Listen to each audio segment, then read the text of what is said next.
Hi, everyone. It's Sue here, and I'd like to just spend a few minutes with you talking about a wonderful young man named Louis Blackman and sharing the situation that he found himself in and the pretty dramatic outcome that it resulted in. I think for us as nurses, it's so important to learn from situations that other nurses find themselves in, and also to hear patients and their families tell the story of what they've experienced. In this case, we're going to hear from Louis Blackman's mom. And hear what Louis experienced and as a result what their family experienced. What we're going to do is I'm going to move to the next slide. I'm going to, for the first time, try to link you to a YouTube video that will play right here. And then we're going to come back and debrief a little bit and ask some questions about what did you hear? How does this have an impact for you in terms of your own practice, both working within a team of a variety of professionals and how you see a team working, but also in terms of your own practice and the requirement that you are accountable for your own individual practice, having the knowledge, skill, and the judgment necessary to provide safe, competent, and ethical practice. So let's start and move our way through. And as I say, this is quite a meaningful story for me, and I hope that for you as well, that there is some value in listening to it.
We had seen a newspaper article about a procedure for appendicitis excavatum, which Louis had. It's a congenital condition that is fairly common.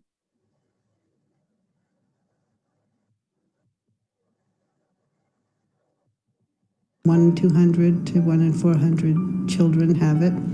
And the sternum doesn't grow straight, so the chest has sort of a concave appearance. So it was a cosmetic condition for him. And we had seen this article saying that there was a new minimally invasive, very safe procedure to correct it. When he went into the hospital, he was slightly dehydrated. He was not producing urine. And after his surgery, he was prescribed a very low IV drip, something more appropriate for a small child than a 15-year-old boy, certainly not for a 15-year-old boy who was already low on fluids. And we could not get those orders changed. Finally, a pharmacist found it, and there happened to be a very receptive nurse who was a knowledgeable nurse. Most of them were very young, and they were not going to challenge anyone. But this was an older nurse who really knew what she was doing, and she and the pharmacist got the orders changed. For his pain, he had an epidural with hydromorphone and bupivacaine, and he had, for an adjunct medication, IV Toradol every 6 hours. The narcotics were up to, very high levels, sort of dangerous levels for somebody who was opiate naive. And then the ketorolac, which they kept giving, and it seemed to really have no effect on the pain. So he went in for surgery on Thursday. It was Friday afternoon before we got the fluids regulated. Saturday, he was still, he was sweating, he was itching, he was nauseated. He didn't eat the whole time he was in the hospital. At 6:30 Sunday morning, which was half an hour after a Toradol injection, he was suddenly just stricken with this excruciating pain in his upper abdomen, quite a different place from his chest pain. The nurse came running in. She was just leaving. It was shift change. And she was quite alarmed. And she sort of ran out of the room. And then a few minutes later, she came bustling back in and said, "Oh, it's nothing. It's just constipation from the narcotics." That was the diagnosis that stuck through thick and thin, through every sort of evidence to the contrary. That was the diagnosis he had. Over the course of 30 hours, he continued to deteriorate. He became septic. He exhibited signs of shock and dehydration. He was fairly obviously in bad shape, and no one did anything.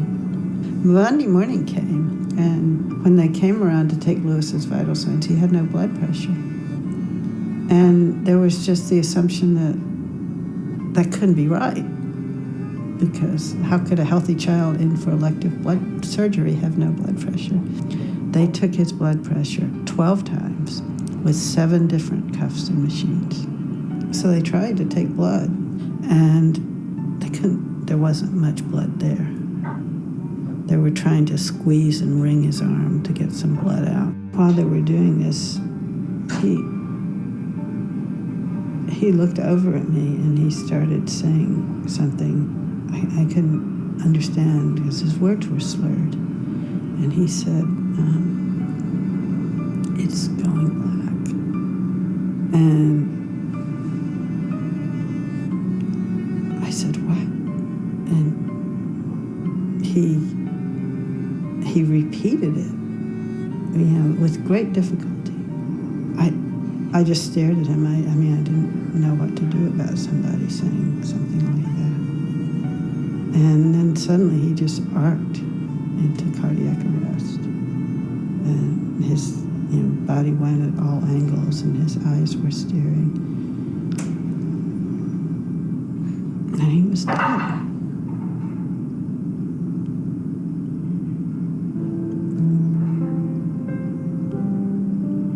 One of the things that people don't talk about because it's so personal is what happens afterwards. The effect on families. My daughter's childhood ended that day. She was 10 years old.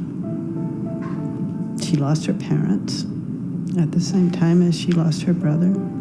We had one of those houses where all the kids came, all the teenagers came. Suddenly, our house was silent. And that's just part of it. It goes on and on. It echoes through the generations. Every time my daughter reached a milestone, it was a sad milestone. When she turned 18, we all cried because we knew who had not turned 18. I think that one of the big problems with what happened to Lewis was that people were following guidelines and protocols and were not looking at the patient. All the way through, there was a plan, and the plan did not include a complication. Patients need their caregivers to look at them as individuals, is the first thing. They need their caregivers to take their symptoms seriously, and they need their caregivers to research the medications that they're on. It's not to make assumptions. If someone is exhibiting a symptom, you need to find out the correlation of that symptom with their medications. To me, the overriding problem is just the lack of respect for the power of medications. People really don't, providers don't realize, and patients don't either, just how much harm a medication can do.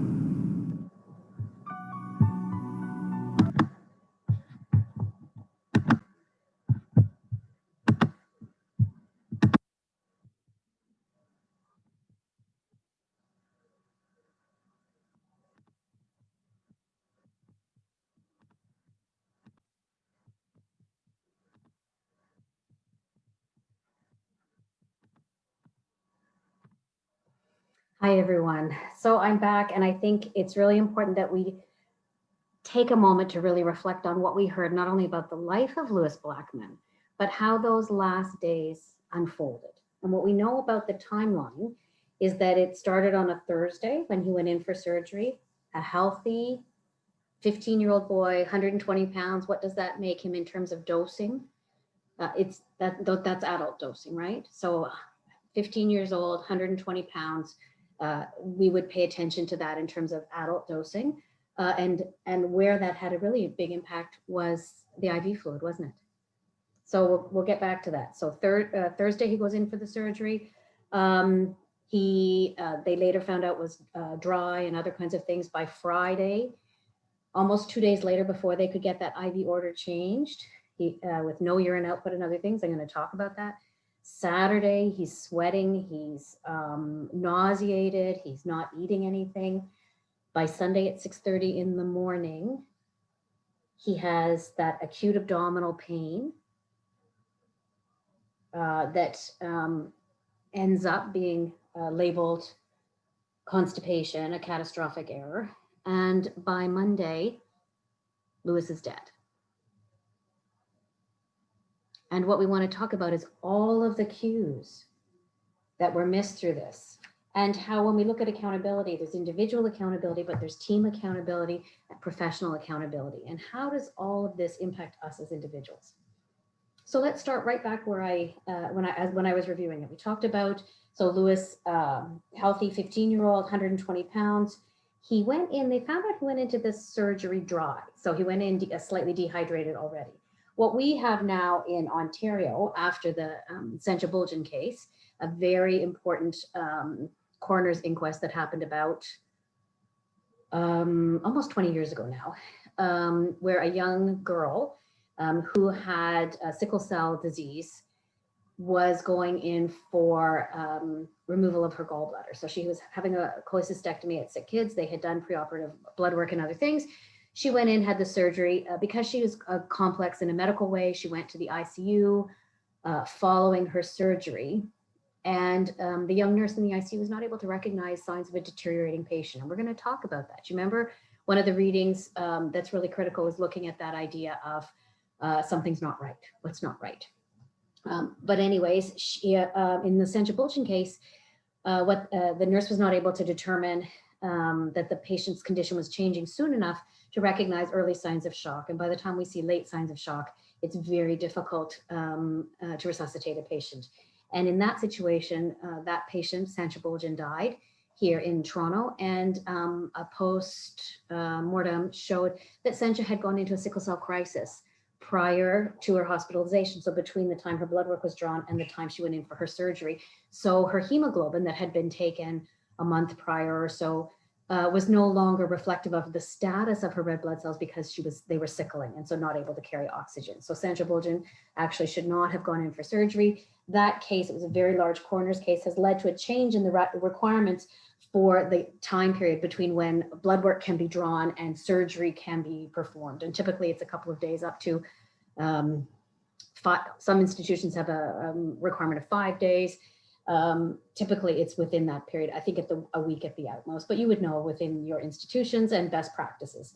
So because Lewis's blood work again had been done prior, they didn't realize that he was already dehydrated. Not only was he slightly dehydrated, that could be accounted for, right? We do our ins and outs, we follow an assessment of our patient, but they had ordered an IV rate. Do you remember what the mom said about the IV rate? They had ordered an IV rate that was for that really of a small child, not for that of a 15-year-old, 120-pound male. And so for almost 2 days, Lewis was making almost no urine, and he had this very low IV rate. It's critical that we know how and when to intervene, isn't it? So within the context of a team here, we see that the mom says it's actually a pharmacist, a knowledgeable pharmacist. And when we think of IV fluids and fluid balance, do we normally think of the pharmacist in the first role? We don't, but the pharmacist does have absolute knowledge of that as well. Pharmacists are intimately aware of how you calculate medication dosing, but also understanding fluid and electrolytes. So it was a pharmacist who worked with an experienced nurse. And it was interesting that the mom said there were many young nurses. And there's nothing against young nurses because so many young nurses and eager nurses are really the people who step up and advocate for patients. But sometimes it's also an experienced nurse who has the tenacity to hang in and get something done. And in this case, that's how the mom describes it. And I think that's why it's so important for all of you as you go into practice that you find those mid-career nurses who are able to really support you and mentor you into how to weather the storm when you have to advocate. It's sometimes very easy and sometimes not very easy at all. In any case, the nurse was able to get some orders almost 2 days later. Now remember, that's going to have impacted his status, right? His medical status, physiological status, to be dehydrated for so long, particularly after surgery where we've got fluid shifts happening, right? Intracellular, extracellular fluid shifts are happening because of the anesthetic process. And so they were able to get that changed. But in the meantime, they have been giving him pain medication. And do you remember how they said they were giving him that pain medication? So he had an epidural, which is very common now, right? And it would be an appropriate way to treat his pain. He had an epidural with hydromorphone and bupivacaine, common combination. And his pain was unrelieved with that. And so they were increasing his dosages. Now, remember, there is a range for sure. And I'm making the case that he's 120 pounds, but did you hear the phrase that his mom used? He was opiate naive, right? Narcotic naive. So it's not that he shouldn't have had a lot of resistance to that. And at the same time, they were giving him Toradol every 6 hours intravenously. And Toradol, or ketorolac, is a very effective anti-inflammatory type medication that is used, and like an NSAID, used for pain that's not a narcotic, not an opioid-based medication. An interesting thing about Toradol. So when you give a medication IV, you're imagining that it's working through that IV route and doesn't have an impact on your GI system. When we give high doses of NSAIDs orally, we know to watch for GI upset, right? That there's a real consequence as that medication sits in our gut and is broken down, and the effect that it can have in terms of ulceration. What's interesting to keep in mind, and something that all of us need to know if we're giving Toradol, the way we would know everything about all the medications we're giving, is that Toradol given intravenously can have that same effect. And that's a little counterintuitive, right? So if you're giving it intravenously, why is it affecting the stomach? It's because there's target cells there. So important to know, critical to know, because they were giving him that medication, the full dose every 6 hours. And it really wasn't helping him at all. So he was having excruciating pain. After 2 days, he's finally got the right IV fluid and the right rate going. But he still is having a very poor recovery. And so now we're at Saturday. The mom says he's sweating, he's nauseated, concerning, right? So signs that sweating is a sign that physiologically that there may be something concerning happening. The fact that he's nauseated, he has had surgery with an epidural. So he didn't have surgery with general anesthetic through intubation. So the kinds of things that we sometimes see post-operatively with surgical patients, that kind of post-op nausea, that shouldn't be an experience for him. Sometimes patients get nauseated with a epidural, but you'd watch for that. His mom said he had itching, and that is consistent with the epidural. Excuse me. So again, we'd watch his vitals, we do other things, but if he's having itching all day and he's uncomfortable, I guess I would wonder what they were doing about that as well. So he makes it through Saturday, unwell, feeling unwell, looking unwell as his mom describes him. And by Sunday morning at 6:30 a.m., 30 minutes after an IV dose of Toradol, he has this excruciating abdominal pain.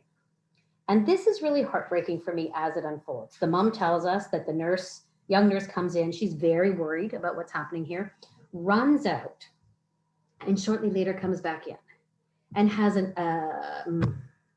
solution, or has an answer to what's happening. And she says that it is constipation. Now, in the meantime, she had not seen an x-ray that was done within the last few minutes. She had not seen lab results that were done within the last few minutes. She hadn't even assessed her patient, right? She ran in, she ran out, she ran back in. So clearly somebody has suggested, oh, this is just constipation. He's post-operative. It's been a couple of days. He hasn't been up, that kind of thinking. But no one who is not in that room and no one who is not assessing Louis Blackman has any role to play in determining what's going on with him.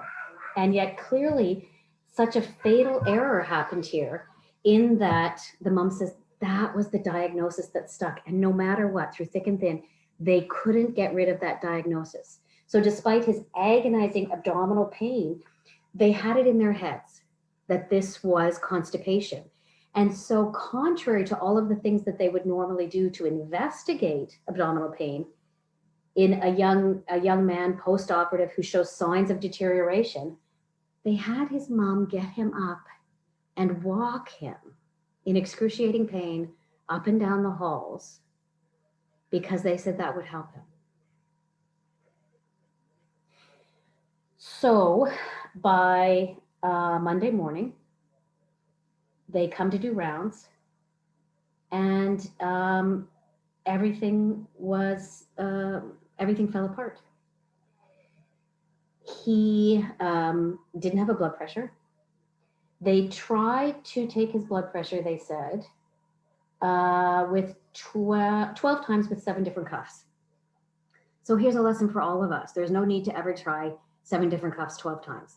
First of all, if you try to feel for a radial pulse, if you get a radial pulse that tells you you've got a blood pressure roughly around 90, doesn't tell you if it's 190, but at least 90 because you can feel that radial pulse.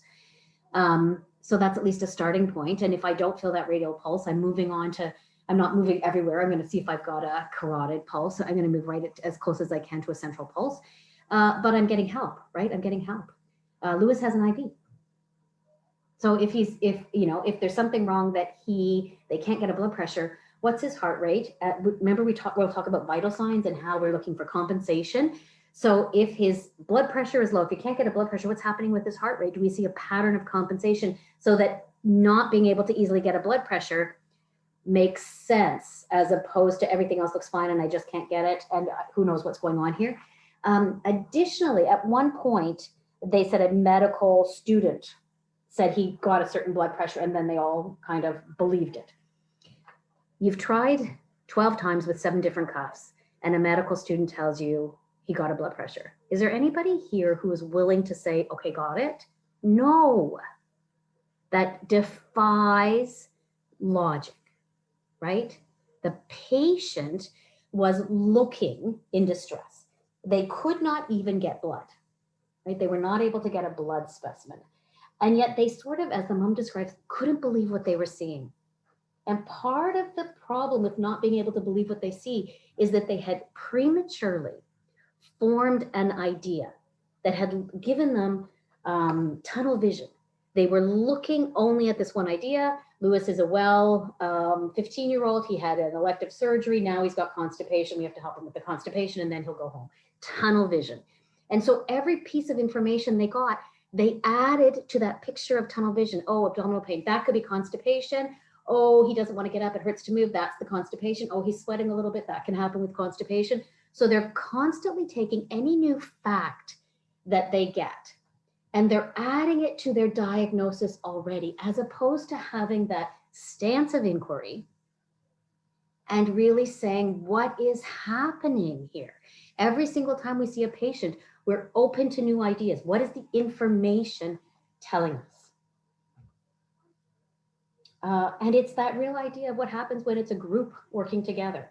When a lot of people are working together and coming to the same idea, but that idea is not really formed on fact. And often we call that groupthink, where everybody starts reinforcing what other people are thinking, but you're not really, you're not saying what are the facts, what is the data, what is leading us to this decision. And so Lewis looked at his mom. He said, everything's going black. His mom describes how she didn't even know what to say when someone says that. And then Lewis died. Isn't that just an inconceivable thought? There are days and days of data that tell us things are not right. They did a postmortem on Lewis and they found he had a giant duodenal ulcer. And do you remember what I said about Toradol? Does Toradol affect your gut in that way? Yes, it absolutely does. Was he getting the maximum dosing? Yes, he absolutely was. And having acute abdominal pain, do you remember the mom said that the abdominal pain was entirely different from his chest? It was not where he was having his surgical pain. So why would he suddenly have that acute abdominal pain? Well, when they did that postmortem, they discovered that he had 28 liters of blood in his peritoneal cavity from a rupture of that duodenal ulceration. It's so critical for all of us as we understand the consequences of our actions, as we understand how we're thinking about the information that comes to us, how we're understanding our role both as individuals and as teams, that we really recognize every single moment we are making a decision. We're making a decision, do we pay attention to new information or not? Do I add this information to my idea that I have already formed as confirmation? Or am I instead saying, this is new information, does that change my previous thinking? When I get new information, do I look at it objectively to say, does that change anything? It's so critical that we look at all of these things. And I guess the last thing I'd say is take some time and really consider, what does this mean to you? For me, the only way we can honor tragedy in nursing and healthcare is to make sure that these kinds of things don't happen again. There's no individual responsible for what happened. There were many mistakes made. Excuse me. The mom really points the finger at medication administration and knowing the side effects of medications and other things. Certainly that's part of it, but it goes well beyond that. It absolutely goes well beyond that. It's knowing when and how to assess your patient, listening to your patient, understanding the very basics of care, including IV rates, vital signs, other things. It's from beginning to end. This is a story of disappointment that led to a tragic outcome. And so for me, we talk about stories like Louis Blackman because we honor his life by ensuring that we take better care as we move forward with our patients. And so as we think about our own nursing practice and where we're going with it, I think this is a lesson of vigilance and how we begin our practice all the way through our careers and how we end our practice, with that vigilance that leads us to understand how important it is that we are accountable for ourselves, but we are also accountable as members within a team for being able to raise the alarm, not just to follow along, but to be able to say, I don't think that's making sense, or I think we need to look at something differently. Okay, that's the end for this, and I hope you find it valuable. I've put the link on the middle slide, should you want to watch that again. And it really, half of me has a broken heart as I watch this, and half of me is so convinced that that as we talk about Louis, we do good because we help people to understand the risks involved in our choices and our non-choices. Okay, well, thank you for this, and I will be talking to you all soon.